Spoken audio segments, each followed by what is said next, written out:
Es un ciudadano del mundo que nació en Bolivia, estudió en Francia, vivió en Centroamérica y vive recorriendo el mundo enseñando y aprendiendo para hacer de la comunicación un componente del cambio social.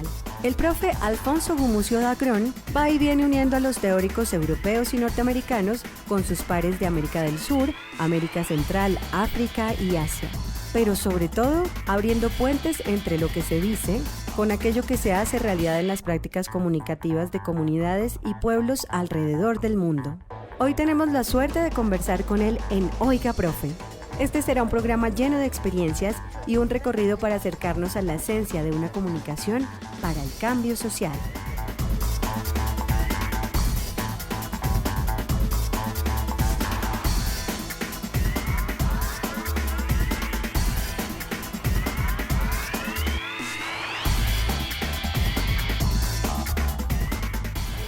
Yo he observado que tanto en tu narrativa como en tu poesía se lee de una manera muy fácil y muy evidente un compromiso tuyo con un continente, con unos grupos sociales, con unos movimientos políticos muy interesantes. ¿Por qué no nos cuentas un poquito sobre esa parte tuya del compromiso? Mira, primero debo decir que mi padre fue un personaje, una personalidad política en Bolivia, y quizás mucha de mi propia filosofía sobre el cambio social, sobre la participación, sobre la política, sobre la ideología, viene de mi padre, ¿no? Mi padre fue un ejemplo para mí de un hombre político recto, honesto, a quien se le debe y se le reconoce parte del desarrollo económico de la gran parte, la parte más importante en los años 50 del desarrollo económico de Bolivia, y fue además un hombre muy íntegro ideológicamente, sin haber tenido una gran formación académica, pero fue un hombre que sabía lo que quería, que tenía muy claro quién era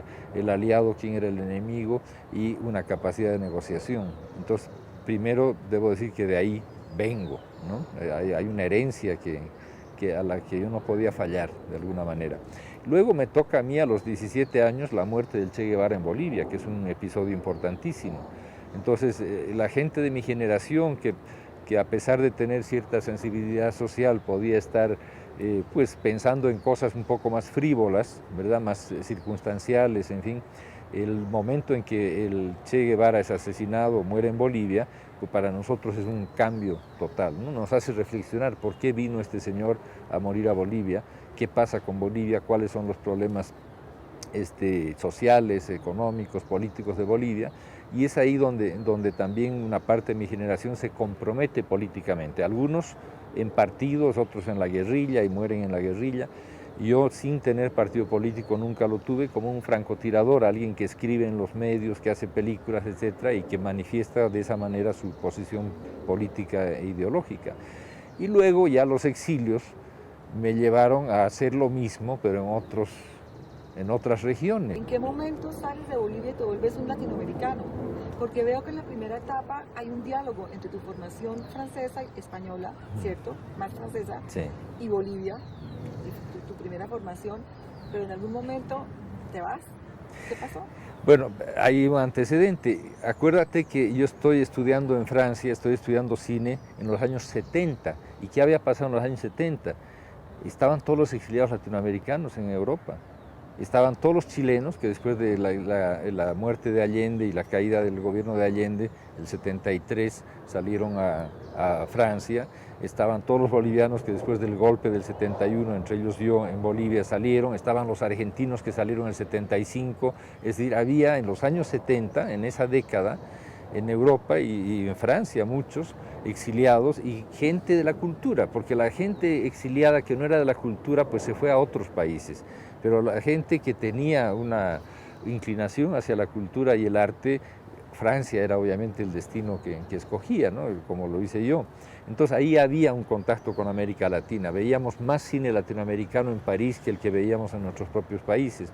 De manera que cuando yo regreso a Bolivia y tengo de nuevo que salir exiliado, yo ya tengo contactos, conozco gente en otros países, en fin, ya me siento latinoamericano y no solamente latinoamericano, porque me ha tocado trabajar, como tú sabes, en África, en Asia, en otros lugares, ¿no? Pero esa es la siguiente pregunta. Esa es la siguiente No te me pregunta. adelantes. no me adelanto. Entonces, el hecho de trabajar en Nicaragua, en el primer año de la Revolución Nicaragüense, por ejemplo, para mí fue muy, muy estimulante.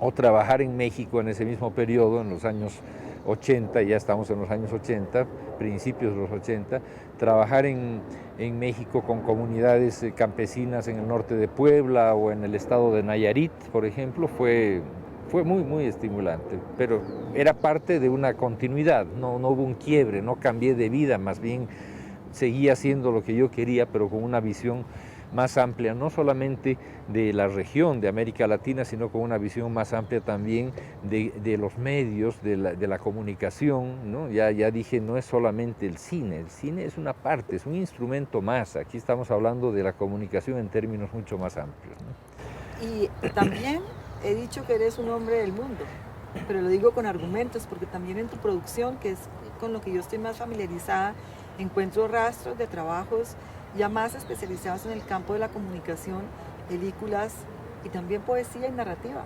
Cuéntanos, ¿cómo diste ese paso a América Latina al mundo?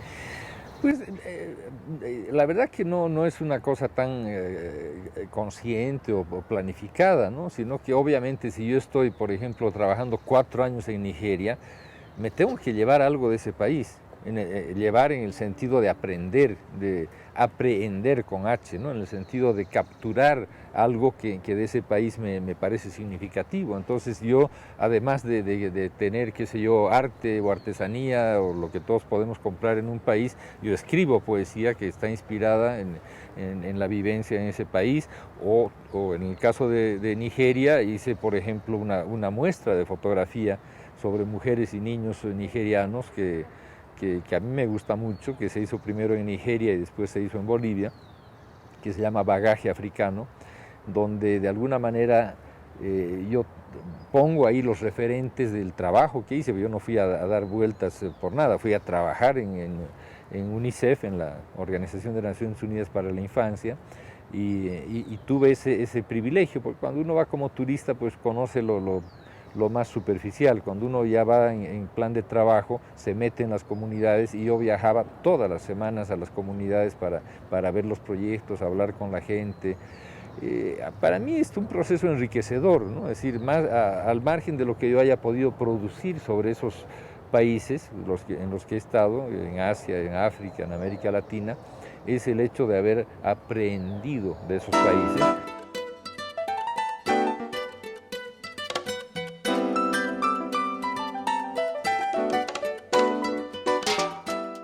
Los seres humanos somos la única especie que utiliza para adaptarse al mundo una herramienta compleja y a la vez sencilla, la cultura. Gracias a la cultura construimos el lugar desde el cual miramos el pedazo del mundo que nos tocó en suerte, pero no contentos con ello, le damos a nuestra mirada un sentido universal. Gracias a la diversidad de las culturas, el mundo adquiere una nueva riqueza. El profe Gumucio se ha detenido muchas veces en ese diálogo intercultural, lo ha vivido y lo ha sopesado para comprender su vigor y sus riesgos. Como profe que enseña tanto en la academia como en las comunidades, Alfonso Gumucio Dagrón nos comparte elementos claves de sus observaciones, aquellas en las cuales comunicar es insertarse en el alma de los pueblos.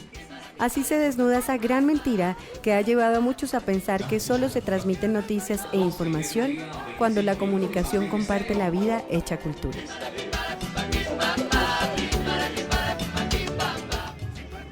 Alfonso, hay una obra tuya que ha sentado un precedente en América Latina y alrededor del mundo que se llama Haciendo Olas.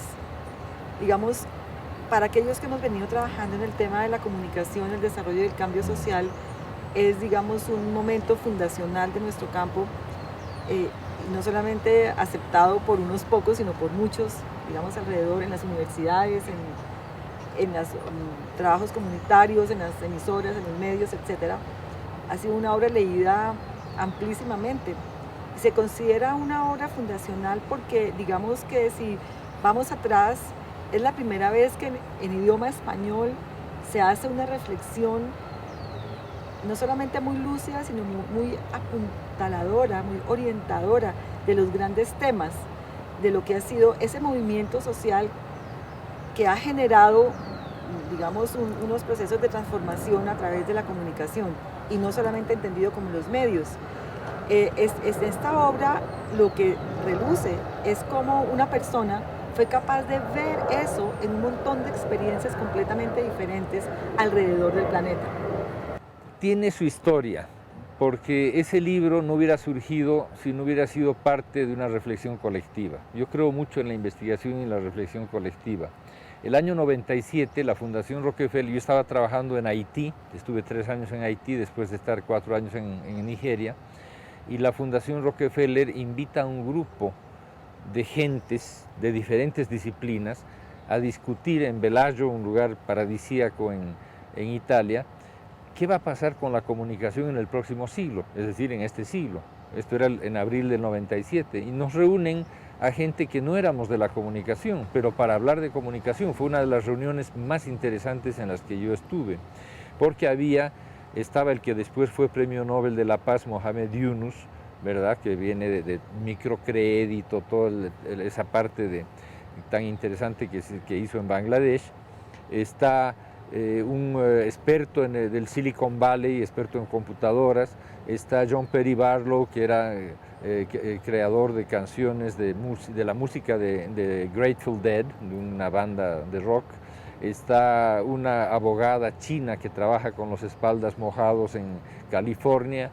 Está el actor Alan Alda, actor de las películas de Woody Allen. O sea, un grupo muy heterogéneo. Nos encontramos ahí y empezamos a hablar de la comunicación. Una conversación muy enriquecedora. Y de ahí sale toda una iniciativa que posiciona el término comunicación para el cambio social, que antes no se usaba, o se usaba muy poco. Se usaba comunicación para el desarrollo, se usaban otros términos, pero no se usaba comunicación para el cambio social. Y de esa iniciativa es que empezamos a reflexionar, y particularmente en mi caso, desde el lado latinoamericano, yo digo, pero es que ya hay muchas experiencias que se inscriben en ese pensamiento de participación, de diálogo, de que la toma de decisiones se hace con la gente, etc. Y les empiezo a contar las experiencias que yo conozco en América Latina. Entonces, la Fundación Rockefeller, que es la que auspició esta primera reunión, me dice, trabaja con nosotros como consultor y hace un informe, al principio no era un libro, un informe sobre experiencias de comunicación para el cambio social. Y eso es lo que hice, recorrí África, Asia, América Latina, visité casi todas las experiencias que están en el libro, de las 50 experiencias que están ahí. Y creo que la manera, a lo que tú has aludido, a la parte de pensamiento, porque cada experiencia es una descripción más bien que yo traté de que fuera lúdica, ¿no? Es decir, un vistazo a vuelo de pájaro, son 6 páginas en cada experiencia, pero me hice una larga introducción donde ahí sí puse mi pensamiento sobre comunicación y cambio social. Este profe andariego tal vez se inspiró en sus viajes por los 5 continentes para construir sus 5 bases de la comunicación para el cambio social. Se trata de una comunicación con raíz en un territorio, en una comunidad y en un tiempo determinado en donde primero, la comunidad debe ser autónoma en el manejo de su proceso comunicativo. Segundo, los contenidos deben ser pertinentes a la cultura de la comunidad. Tercero, la producción debe ser propia con un sentido y unos medios escogidos de manera autónoma. Cuarto, las necesidades reales son las que determinan la tecnología. Y quinto, el ámbito local se debe enlazar mediante la construcción de redes para lograr mejorar las reflexiones propias y construir cambios reales en la vida de las gentes. Alfonso, quisiera, partiendo de esta visión que tú has planteado en tus escritos y has dicho en las conferencias durante mucho tiempo y que ha marcado, digamos, una generación completa de gente que se forma en comunicación, tienes también una visión muy clara acerca de lo que tú comprendes como un comunicador. Me gustaría mucho que nos compartieras, porque creo que con eso cerramos este tema de la comunicación y el cambio social. Yo lo que he tratado es de hacer entender la diferencia entre información y comunicación.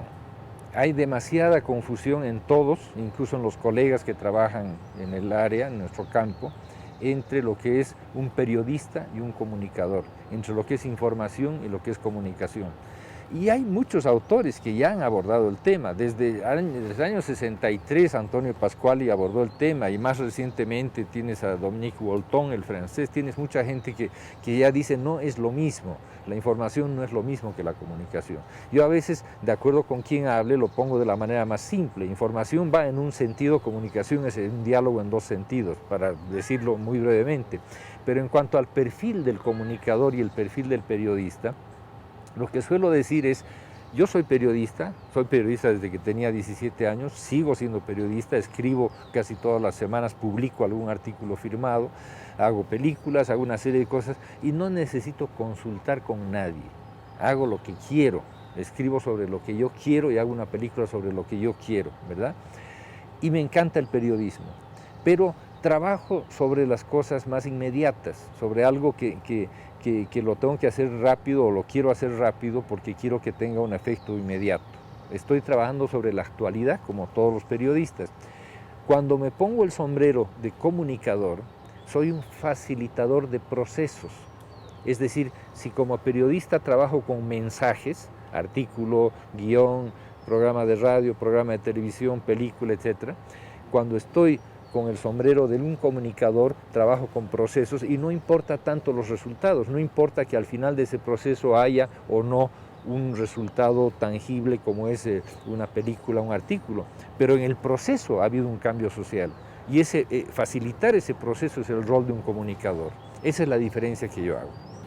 A comienzos de este siglo y de este milenio, Alfonso, ¿cómo concibes tú el papel de la academia que quiere acompañar y quiere trabajar en esta visión de la comunicación? En el campo de la comunicación y de la información creo que tenemos demasiados periodistas. Cierto que los medios se han multiplicado, cada vez hay más medios en internet, hay canales de televisión, se ha ampliado con la digitalización la banda, que permite que haya muchas más emisoras de radio, muchos más canales de televisión, pero aún así el mercado de los periodistas está bastante saturado.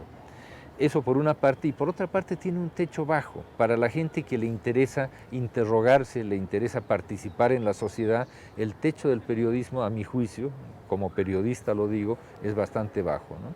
Porque para que un muchacho llegue a una posición que es de privilegio, en la que tú firmas los artículos, escoges los temas que quieres, etcétera, y no estás obligado, que te dice el jefe de redacción, vaya a cubrir el accidente de auto de la esquina siguiente, que es lo que hacen la mayor parte de su vida los periodistas, pasa mucho tiempo. Entonces yo digo, hay un campo inmenso en el desarrollo y lo que falta es construir el puente.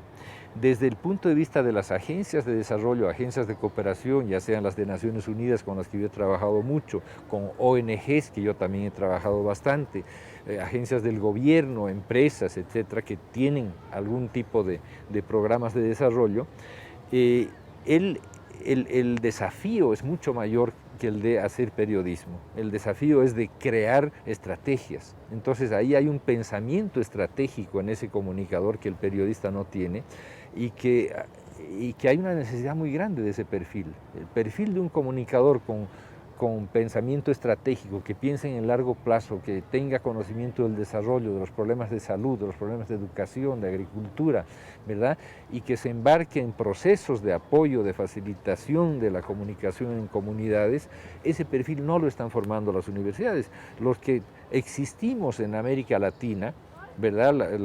Mis mayores, mis maestros y mi generación prácticamente nos hemos hecho solos, por decirlo de alguna manera, en el sentido de que no hemos tenido la oportunidad que ahora tienen los muchachos de tener, por ejemplo, en Colombia, 3 maestrías con una orientación hacia la comunicación, el desarrollo y el cambio social. Esto no existía en América Latina o había muy pocas, ¿no? Y ahora Colombia está en la vanguardia porque tiene 3. Hay una en Argentina, otra en, qué sé yo, en Guatemala, en fin, son muy pocas las que hay. Y sobre todo, esto responde a una mejor conciencia, a una mayor conciencia sobre la necesidad de formar este perfil de comunicador que puede trabajar en el desarrollo. En ese sentido, el desafío es eso, mantener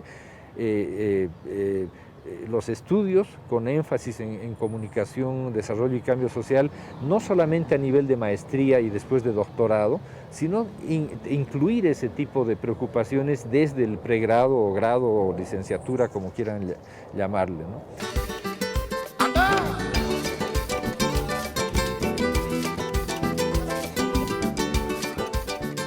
Ser comunicador implica asumir la realidad como espacio de acción, no solo de observación. Un esfuerzo en el cual hay que ser capaz de comprender los procesos, estudiarlos, sentirlos y, en la medida de lo posible, vivirlos. Un comunicador para el cambio social escucha más de lo que habla y ve más de lo que puede mostrar. Su trabajo está al lado de las comunidades y no puede reemplazarlas o usurpar su papel de transformadores. El profe Gumucio propone un comunicador más integral, con una formación más profunda y con una humildad real en su hacer de transformar los procesos sociales. Alfonso, he observado que en los últimos 10 años, desde la reunión de la red Our Media en Barranquilla, tú has estado viniendo reiterativamente a Colombia. Te he visto en muchos eventos, te he visto haciendo investigación, te he visto conferencias, cursos, hasta una película. Terminaste en Colombia hace unos 6 años. Entonces tienes una visión clara y profunda, relativamente, de lo que está pasando aquí. Si tú tuvieras que contarle a alguien afuera de este país qué está pasando en Colombia en este campo, ¿cómo lo sintetizarías? Primero, no solamente si tuviera, yo lo hago. Es decir, la imagen que se tiene de Colombia fuera de Colombia es completamente distorsionada, porque sigue siendo la imagen de violencia muy aguda, etcétera, que hubo años atrás y que sigue habiendo en muchos lugares, pero lo que la gente no entiende es que ese proceso de violencia, ese proceso de confrontación, de enfrentamiento en varios lugares de Colombia, no es algo que haya de alguna manera reducido la capacidad de los colombianos para seguir adelante. Y eso es lo que yo trato de explicar cuando explico Colombia a gente que no ha estado en Colombia. Yo les digo, el país más vital de América Latina es Colombia. El país donde yo veo más proyectos, más gente comprometida, más gente que lucha para hacer cosas es Colombia, porque tienen un desafío muy grande. Y los colombianos han decidido que a pesar de esa violencia que dura más de 60 años, van a seguir adelante con sus vidas y van a seguir adelante con proyectos. Y esto lo veo yo en el campo de la comunicación, para ir a lo que nos interesa más. Yo veo un semillero de proyectos de comunicación enorme en Colombia, y que en muchos casos está desvinculado de las universidades. Por eso digo que las universidades a veces llegan tarde, ¿verdad? Porque yo veo muchísimos proyectos. He estado trabajando en los años pasados en la zona del oriente antioqueño, en el Río Negro, bueno, en Medellín también. Y lo que yo veo es que en cada lugar donde uno va hay proyectos que tienen componentes de comunicación interesantes, todo lo que es los proyectos de desarrollo, los programas de desarrollo y paz, en fin, y tantos otros que hay, las radios comunitarias. Contigo hemos hecho una película en el Magdalena Medio sobre las radios comunitarias que están a los márgenes del Magdalena y que son radios para la paz en una zona de confrontación muy dura, muy difícil. Hemos estado en el Carmen de Bolívar. Entonces yo pienso que hay un vigor, una vitalidad que la propia situación política, la propia situación de violencia genera como respuesta. O sea, los colombianos le dan una respuesta, no se quejan todo el día, no están llorando, no están lamentándose de que su país está mal, como sucede en otros países, ¿verdad? Es decir, la autoestima en mi propio país, en Bolivia, bueno, ahora ha subido un poco, pero es bastante baja, con menos problemas que aquí, ¿verdad? Entonces, creo que eso es muy positivo. Creo que la academia tiene que volcarse un poco más hacia la realidad, estar más presente, es decir, el tema de lo que se llama proyección social tiene que ser participación en la realidad social, porque yo considero que la academia tiene una virtud muy importante, y es que tiene la capacidad de pensar. Cuando tú trabajas en el gobierno, o trabajas en una ONG, o trabajas en un programa de desarrollo, haces muchas cosas. Tienes la urgencia, tienes la presión para hacer muchas cosas, pero no tienes el tiempo de pensar. El tiempo de pensar es un regalo, es un privilegio, es un tesoro que tiene solamente la academia. Entonces, si ese tiempo para pensar la academia no lo devuelve a la sociedad, ¿verdad? Creo que no es justo, ¿verdad? Porque estar en la academia es gracias a la sociedad en su conjunto que te permite dedicarle el tiempo para pensar. Y si no devuelves ese tiempo a la sociedad, pues creo que está mal, ¿no? Alfonso, para terminar, quisiera que nos contaras algo sobre tu último libro, el libro que hiciste sobre el cine comunitario en América Latina? Mira, el cine comunitario es un cine casi secreto para la gente que no está en la comunidad. Es un cine importantísimo, igual que una radio comunitaria. El cine comunitario es un cine relevante, importante para la comunidad porque le habla, la muestra, le permite reflexionar, le permite relacionarse con otras comunidades, pero a nivel, digamos, latinoamericano, a nivel de la región, no se conocía mucho, no había ningún estudio. Había estudios sobre algunas experiencias concretas, pero no sobre el conjunto del cine latinoamericano. Un cine que no aspira a las grandes pantallas de las salas de cine, un cine que lo que quiere es, sobre todo, ser el espejo y ser la forma de expresión de sus comunidades, y dar a conocer también esas comunidades hacia afuera, pero no necesariamente con una vocación comercial, es otro tipo de experiencia, y por eso yo ligo mucho este cine al derecho a la comunicación, igual que las radios comunitarias, igual que las televisiones comunitarias. No es un cine de realizador, es un cine colectivo que tiene más que ver con el derecho a la comunicación que con las grandes pantallas y esta cosa un poco superficial que tiene el cine comercial.